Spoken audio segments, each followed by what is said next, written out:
All right, we're going to go into game number 3 here. It's going to be on Scrap Station. A pretty good map overall. You know, it's a little bit cramped, but it's long on the rush distances, which normally gives us pretty decent games. Yeah, and there's a lot of strategies we can see on this map as well. We can see people taking islands very quickly, all sorts of interesting stuff. That's right. In fact, if you're a good Terran player and you're playing against a newbie friend, you can always load up your command center and actually float to this island and confuse them. That's very you true. You can do that. They have no idea what just happened. So, you know, Spunky, you know, I keep thinking about that previous game. If he had stayed on the ramp, they would have made bringing all those SCVs for the Terran kind of useless. Yeah, you know, you would have to use them just for repairing. And, you know, I think Spunky could have caught up pretty easily from there. But it was a dangerous area. Yeah. For anything, because if he did get up the ramp, the game's over. Yeah, that's very true. But if you keep him down the ramp, I think you're fine. So basically, he had to protect his sentries from the battle cruiser. It was an odd predicament, and Spunky, I think, has never played against anything remotely like that. So, you know, sorry, Spunky. I mean, that's probably the first time you've seen that. You died to it, buddy. Yeah, it's the first time I've seen it too. Really cool strategy, though. I totally, hands down, the coolest strategy we've seen here today. And now, Spunky, the leader of OGS here. It was the best StarCraft 2 team in the world. They did lose Tester and Cool. Yeah. That was a pretty big blow. Monsters. You know, those guys have won just about everything in Korea thus far. But, you know, Spunky, still a great player himself, scouting with that probe. And look at this, scouting at almost the same time. Will they meet at the Watchtower? No, the SCV gets there first. Little high five there between the two. And looks like we have a probes don't have hands. Moving dreidel down here for the... I don't know what. Let's look at that unit. I seem to remember... it looks like he has a Christmas hat on, actually. Remember the movie Batteries Not Included? Anyone old out there? I didn't actually see it. I'm sorry. Okay, that's okay. Cool. It's from like 1987 or something. Oh, wow. So. Never mind. Some old guy's going to be watching like, oh, yeah, Artis. I see, like, air high fives. I mean, I just air high five you, old guy. It's an E high five. Yeah. Okay, we have the orbital command almost done here, so mules are going to come in. Nobody's done anything too wild and crazy. No proxy, nothing, you know, so far. Second gas going up really quick. I kind of want to see some Banshee play this time, to be honest. I think Banshee's really great in this matchup, especially when you make a lot of Marines. And he is making Marines, and he is getting 2 gas. And, you know, these positions are so close by air that Banshees, I think, wouldn't be a bad choice. The Cybernetics Corps is now done. This is where we got a fork in the road for the options of what Spunky can do. And he can do a lot of different stuff. This matchup is very dynamic. Ooh. Spunky looks like he's chosen his tech group. What is it, Tasteless? It's a Stargate. Dun, dun, dun. Dun, dun, dun. Well, I think we'll probably see Void Rays, but I wouldn't even mind seeing some Phoenixes. You know, I was talking to Noni lately, who's been playing a lot more since that disappointing MLG run. And he was saying, you know, the Phoenix builds are actually still good against Terran. No one's doing them. But there's a lot of stuff you can do with Phoenixes against Terran in the early game. You can actually run into their base and pick up their mule with the Phoenix. That's the coolest thing That's the coolest. And if they have any special units, you get those. You kill Banshees. Well, you know, plus, I mean, so many Terrans are doing builds where they're rushing straight to Reaper or Marauder that if they don't have Marines or some type of anti-air, getting Phoenixes and picking up mules and other units like that can completely catch people off guard. And in a mid to late game, you can pick up siege tanks. So, you know, pretty useful. You know, August Ware has been going for a similar build in pretty much every game, at least early on. 2 barracks, 1 reactor. The other one with the tech lab as well. Yeah, here we go again. Loves to fly that factory over and say, "Hey, Spunky, doing a similar thing again." Yeah, I know. Look at my factory. Look at my factory. And it's gonna be Phoenix. Ooh, Phoenix I like. And that factory though looks like, is it gonna see it? I'm not sure. He knows looks now. like he is going to see it. So, and you can see he reacts by moving the Marines back over here. Indeed he does. I'm excited to see what Spunky does with these. Probably grab some mules. Just fly by, try to kill a couple mules. The Marines not near the mineral line right now. Uh-oh. Oh, there he goes. 1 mule taken out. Those Phoenixes take out mules so fast.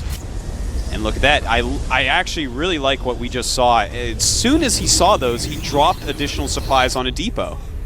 instead of another mule. Because he knows that the mule can be taken so quickly. So look at that. A nice little adaptation by August-Wera there. You don't normally see this ability used, the dropping on the depots. And we got a factory in here. Is he making a Hellion? He should. Those probes are sitting there waiting to be burned. He has 1 kill here. Curious if that was actually a Hellion that came out there. Might have been that SCV that was down here, though. Detective work on possible missed things that we were doing while we were observing this. He does fly the factory out. Terran busts the rocks down. There's one more set of rocks here before he has quick access to his opponent. The Phoenixes spot this. The Phoenixes want to get rid of the drop, excuse me, not the drop ship, the medevac. The medevac dropship. Medevac dropship, that's true. Yeah. But, you know, Spunky, he doesn't have a ton of units, but warping in a bunch of sentries would help. And look, he does have a bunch of sentries, so that'll help him out a whole lot. But yeah, he's just got to kind of defend this. He's got a good amount of tech structures up. So I don't think either player is really, truly winning at this point, but I kind of like the way August-Wera is doing it. Here is the 3 gates. Do we have more Phoenixes coming out here? He's going to stick with 2. And he's continuing to use these depots. I got to say, August is a flexible player. Yeah. To be able to do something like this. Maybe too flexible, though. You know, those Phoenixes have not been over there for a while. Could have dropped a mule, perhaps. You can do so much sick micro with these Phoenixes. Well, if by micro you mean right-clicking, then yes. Sick micro. No, but seriously, I mean, you can like actually run away from units while killing them. Oh, absolutely. I've seen it and felt it many times. It's you know, the moving shot that they have is very different from any other moving shot we've ever seen. They literally shoot while moving. Is he going to use the supply drop again? Not so far. We do have a battle cruiser out here. And this factory has just been on a tour of Spunky's base this entire time. Now, how many stalkers do we have here? We really don't have any more than 1, and that's killing the factory. So when the battle cruiser comes out and it's out, this guy just smoking his pipe before he goes and attacks Spunky. This is such an interesting strategy. I'm really glad we can see it again. Yeah, I mean, I'm not entirely sure about it, but did he bring the SCVs? He did. Spunky, look at Spunky's army real quick. He has almost only Zealots. Nothing that really hits the battlecruiser and does a lot of damage to it. I think this actually could knock Spunky out of the tournament. That would be a huge upset. Excuse me. Yeah, I believe so. Look at this. Just targeting those stalkers, taking out so easily. The high armor of the BC absorbing the Phoenix hits so easily. Oh my god, he's going to take out everything here. And Spunky is in trouble. Here we go. The SCVs, they can rush up there and try to repair the battle cruiser. Meanwhile, the battle down here. Zealots against all these Terran units, Marines and Marauders. But there's just not enough. And Spunky, I think he's going to be out of this tournament. I believe so, and he is gone. I tell you what, Warcraft 3 players, he just showed you. This is your hero unit. It's called the Battle Cruiser. It's called the Battle Cruiser. I guess we see why Blizzard is nerfing that stuff. They've been watching August-Wera replays. Damn. That is a cool strat. You know, it's funny because the Battle Cruiser is so much stronger than you know, it is in StarCraft 1. That some of these guys that played a lot of StarCraft 1, you can see Spunky not happy about that. He expected. Well, he lost to like 2 battle cruisers, so I know he's going to go home and get made fun, whether it's a good strategy or not. He's never going to watch that GOM TV intro again, which has that battle cruiser. That was actually like Spunky. You know, he's like on the phone and he looks up and he's like, oh, it's a battle cruiser. That's basically what that is. You know, August-Wera looks almost as if he's in shock from winning that. That's such a weird strategy. But yeah, going back to what I was saying before. Sometimes, like for instance, if you notice when the beta was out, all the StarCraft 1 players just started making StarCraft 1 units again.